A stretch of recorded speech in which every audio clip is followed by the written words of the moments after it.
Sou a vilã por pedir que minha cunhada pagasse por um item caro que ela quebrou? Essa situação aconteceu há alguns meses, mas até hoje ainda divide opiniões dentro da família. Algumas pessoas dizem que eu fui fria, materialista e insensível. Outras dizem que fui a única adulta da história. Então eu realmente preciso saber, eu sou a errada? Tenho 29 anos, sou casada com meu marido Lucas há 5 anos. Sempre tivemos uma relação tranquila com a família dele.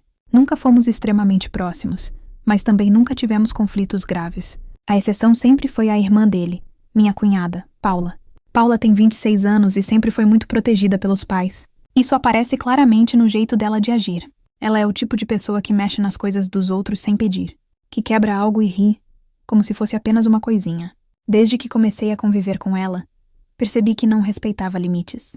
Já abriu minhas gavetas por curiosidade. Já usou perfumes meus sem perguntar. Já pegou roupas minhas sem avisar. Eu sempre relevei para evitar conflito. Talvez esse tenha sido o meu maior erro. Sempre fui apaixonada por videogames. Não jogo o tempo todo, mas é um hobby antigo. Há 2 anos juntei dinheiro por meses para comprar um console especial. Era uma edição limitada, difícil de encontrar e muito cara. Não era só um videogame. Era algo que planejei, economizei e cuidei com carinho. Ele ficava na sala em um móvel específico, sempre longe de líquidos, sempre bem protegido. Eu e meu marido tínhamos regras claras sobre isso. Ninguém mexia sem cuidado, e ninguém colocava copos por perto. Esse console custou quase um salário inteiro meu. Em um domingo, recebemos a família do Lucas para almoçar.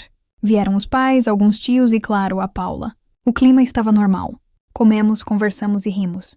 Em determinado momento, precisei ir ao quarto atender uma ligação. Fiquei fora da sala por cerca de 20 minutos. Quando voltei, senti um frio no estômago.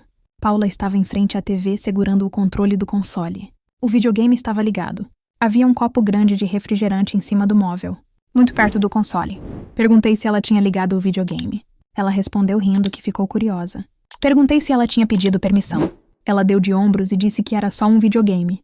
Antes que eu pudesse dizer mais alguma coisa, tudo aconteceu. Ela se levantou rápido demais. O copo virou. O refrigerante caiu direto sobre o console. O aparelho fez um barulho estranho e desligou. Meu marido correu para a sala. Todos ficaram em choque. Tentei desligar, secar, salvar de alguma forma. Mas já era tarde. O cheiro de queimado começou a aparecer. Perguntei se ela tinha colocado o copo ali.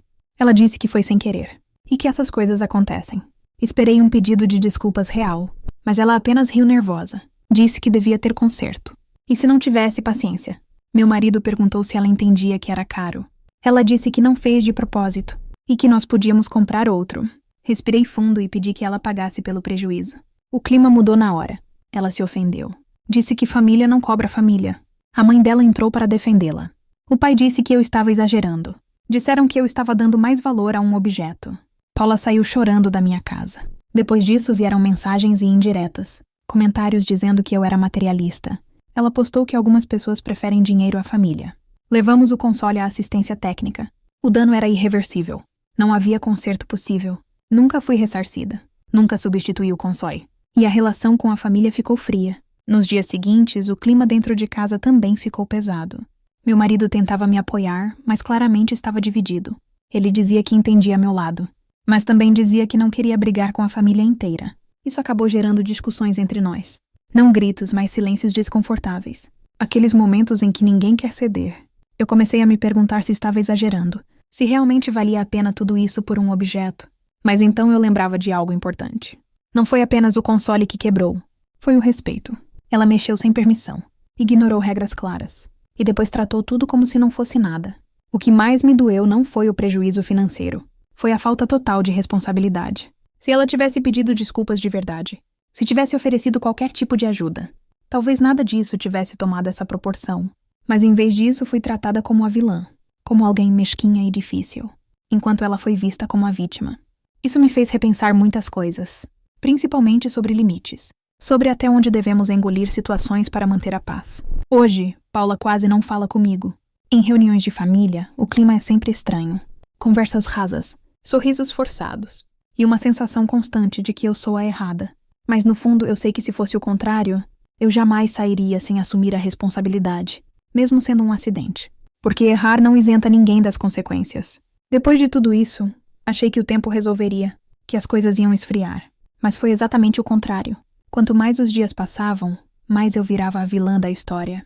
A família começou a agir como se eu tivesse cometido um crime, como se eu tivesse atacado a Paula pessoalmente, e não apenas pedido responsabilidade por algo que ela destruiu. Meu marido começou a sentir o peso disso. Ele recebia mensagens o tempo todo. Telefonemas. Áudios longos dizendo que eu estava dividindo a família. Até que uma noite isso explodiu entre nós. Ele sentou na cama e disse que precisava conversar. Disse que me amava, mas que estava cansado de ser pressionado. Que a família dele não ia desistir disso. E que talvez eu devesse deixar pra lá. Foi aí que eu percebi algo muito doloroso. Não era mais sobre o console. Era sobre limites. Sobre até onde eu podia ser desrespeitada. Sem que ninguém achasse isso um problema.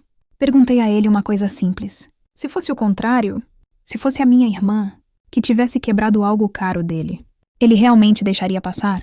Ele ficou em silêncio. E esse silêncio respondeu tudo. Alguns dias depois, minha sogra me chamou para conversar. Disse que queria resolver as coisas em paz. Eu aceitei. Ela começou dizendo que entendia meu lado. Mas logo emendou com um porém. Disse que a Paula estava muito abalada, que estava se sentindo humilhada, e que eu deveria pedir desculpas. Não por estar errada, mas para encerrar o assunto. Eu perguntei se ela pagaria o prejuízo. Ela desviou do assunto. Disse que família não deveria envolver dinheiro, mas respeito aparentemente também não. Depois disso, a proposta oficial veio. Paula aceitaria voltar a falar comigo, se eu desistisse de qualquer cobrança, e pedisse desculpas por tê-la constrangido. Foi nesse momento que algo virou dentro de mim. Eu percebi que nunca houve intenção de reparar nada, apenas de me fazer ceder, de me ensinar que meus limites não importavam. Então eu disse não.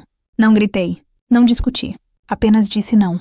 Desde então, a família se afastou ainda mais. Fui excluída de eventos, de fotos, de conversas. Mas algo curioso aconteceu. Eu me senti mais leve, porque finalmente parei de tentar agradar. Hoje não tenho mais o console, mas tenho algo que antes não tinha: clareza.